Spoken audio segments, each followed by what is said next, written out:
గెలిచినందుకు సంబరాలు చేసుకుంటున్నారు. కాంగ్రెస్, టీఎంసీ, డీఎంకే, ఎస్పీలే అడ్డుకున్నాయి. మహిళలే బుద్ధి చెబుతారన్న అమిత్ షా. గుంటూరు కలెక్టరేట్ ఎదుట అంబటి దీక్ష. మద్దతు పలికిన వైసీపీ కార్యకర్తలు. ఇంటిపై దాడి చేసిన నిందితుల్ని శిక్షించాలని డిమాండ్. పాస్టర్ జాన్ బాబురావు ఇంట్లో తనిఖీలు. నగదు నిల్వలపై ఐటీ అధికారుల విచారణ. హైదరాబాద్ నుంచి డబ్బు తెచ్చినట్లు గుర్తింపు.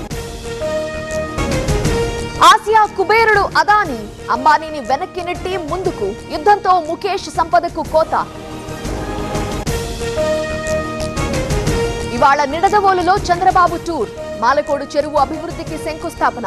పర్యాటక కేంద్రంగా మార్చేందుకు పనులు.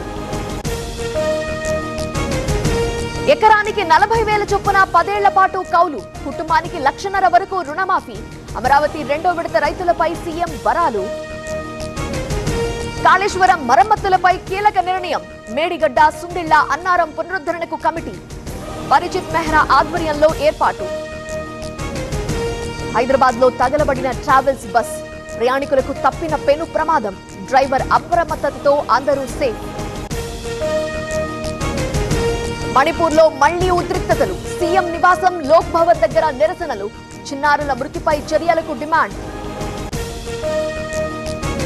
తెలుగు రాష్ట్రాల్లో తగ్గని ఎండల తీవ్రత. కొన్ని జిల్లాల్లో 45 డిగ్రీల ఉష్ణోగ్రతలు. ఏపీ, తెలంగాణలో ఈ రోజు వర్షాలు పడే ఛాన్స్. శ్రీశైలం దేవస్థానం సర్వర్లో సమస్యలు. ఆన్లైన్ టికెట్ బుకింగ్ కి అంతరాయం. చాలా ఆలయాల సర్వర్లలో ఇబ్బందులు. లవ్ జిహాద్ కేసులో కీలక చర్యలు. నిదా ఖాన్ కోసం థానేలో గాలింపు. ముందస్తు బెయిల్ కోసం ప్రయత్నాలు. రాహుల్ గాంధీకి లక్నో హైకోర్టు షాక్. ద్వంద్వ పౌరసత్వం వివాదంలో ఎఫ్ఐఆర్ కి ఆదేశం. వెంటాడిన పాత కేసు.